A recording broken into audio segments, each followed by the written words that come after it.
carried her into the corner of the field, which was a dumping ground though for rubbish, and covered her up with straw.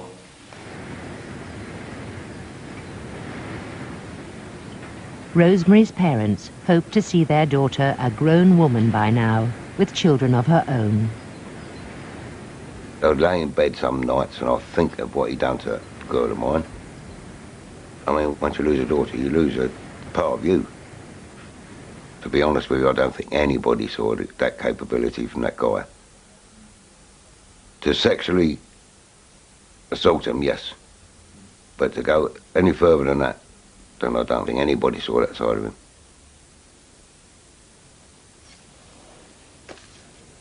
Yeah. She was a great little kid.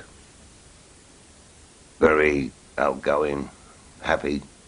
This is where Jepson got his advantage, right?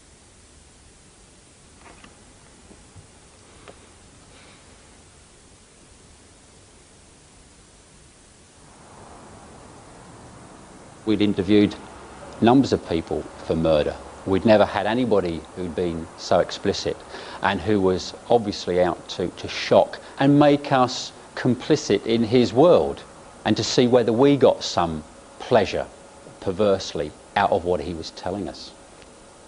I felt he was a truly evil person.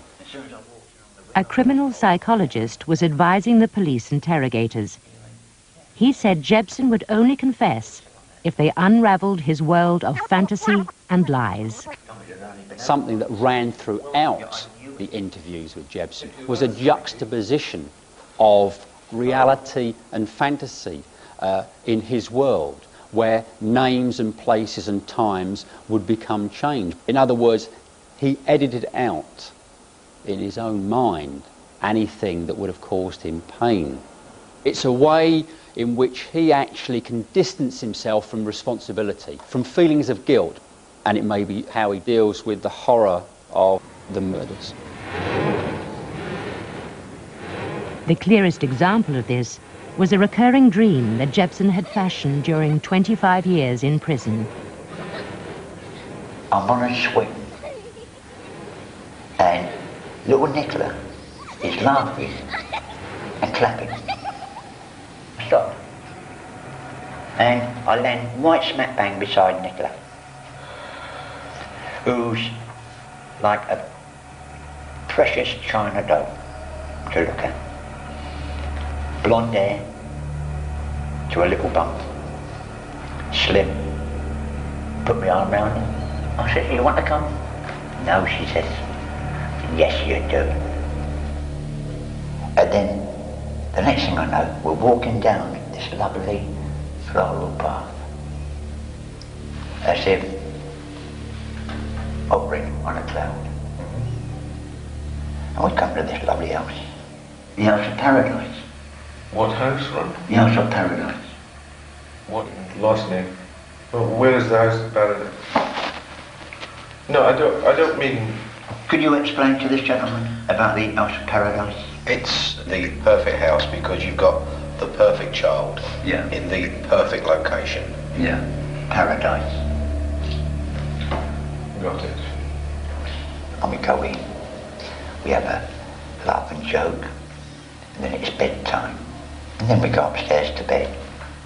And we perform in the bedroom, everything, no problems at all. Does force ever enter the dream? Never at all. So it's all the child in the dream. Oh, it's all willing all the way down the Always line. a willing partner. And then the face just blows up, as if an explosion's happened. And all I'm seeing is stars. And then blackness. And it was the same dream in time after time after time. Was there a face to that girl? Yes. And who was that? Rosemary. Rosemary. Right. By now, detectives believed Jepson's fantasies were cover stories for other unreported attacks.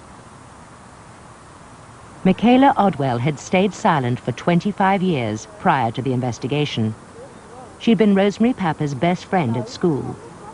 Aged 8, she saw Jepson the night Rosemary was murdered. He said his car had broken down in Hertford, and could he stay the night? He had this white jumper on, and it had a blood mark round here. And he said he cut his finger. We didn't realise then he'd murdered Rosemary. The next day, Michaela's sisters went to school, but she had a cold and stayed home in bed. I heard the stairs creak, and he stood in the doorway. He says to me, "Do you want to play a game?" I said, "What kind of game?" Before I could do anything, he had pinned me to the bed. It seemed like it was going on forever. I'm screaming for help. He just basically was enjoying it. His eyes were bulging. He was smiling as well. And he said, "Every woman and every child knows what they've got between their legs, and they know what it's for, and you're going to enjoy this." We had the back door go, so my mother, she'd come in. And he put 10p in my pocket. So if I ever tell what's happened to me, he would kill me. He's killed once, and he will kill again. And he told me he'd kill Rosemary. And I'll never forget that, because I was so shocked. And I've come to realise over the years, I would have been his next victim. Jebsen was arrested for Rosemary's murder just hours later. That dreadful day is long gone, but its legacy remains. I was a very slim child, very pretty, until that day. And I piled on the pounds so no one could get close to me again. I've had relationships, but they've only lasted 3 or 4 months because I wouldn't sleep with any of them. I couldn't stand my back or my backside being touched because he did that. I don't think I'll ever have children. And I don't think I'll ever be married either, because I just can't trust anyone.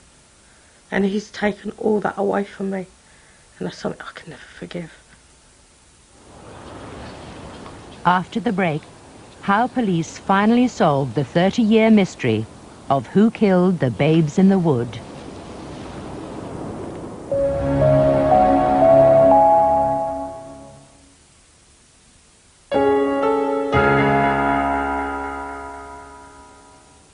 The challenge now for detectives was finding new ways to get Jebsen to talk afresh about the murders of Gary Hanlon and Susan Blatchford, the babes in the wood. But their interrogation rested on a knife edge. I believe that you were more involved than you're telling us. I want you to be honest with us, Ron. I've been honest all the way down the line. I'm not. But if you're going to try and drag me in... Ron, listen to me. No, I'm not.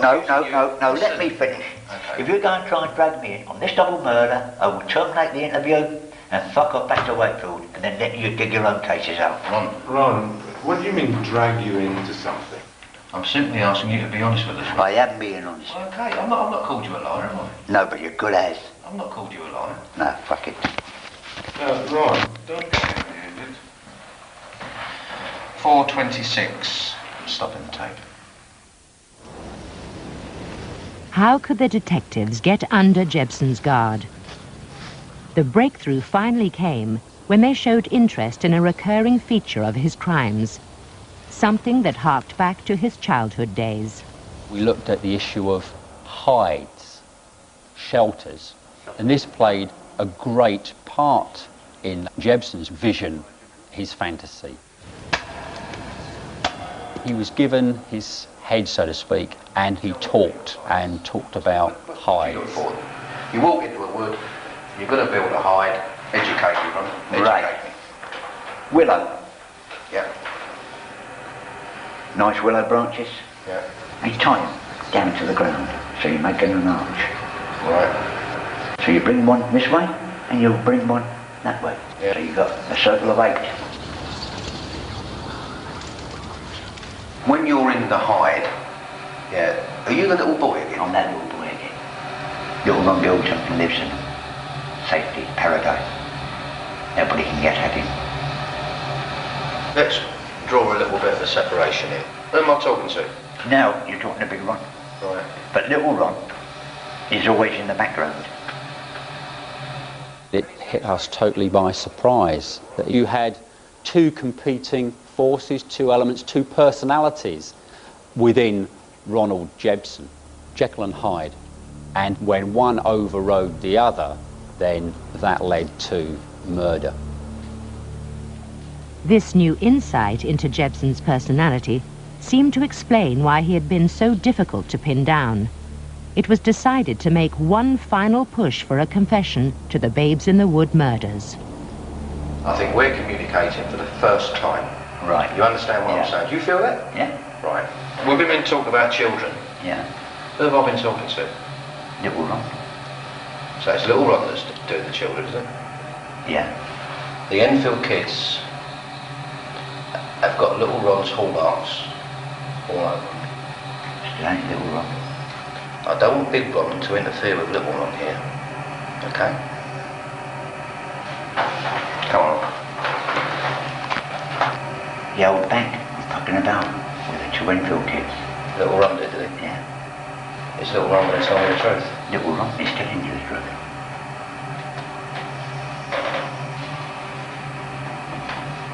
We're close, Ron. I know we're close, but as I said, as Big Ron said, he had nothing to do with them. Did Little Ron have anything And to do Little Ron with it? didn't have nothing to do with them either. If I said to you that people think that Little Ron did, would you be upset with me? Yes, I would. Very upset. Let me tell you what I see when I look at you. Let me tell you. I see that little boy that someone has brutalised, Yeah. and using your words,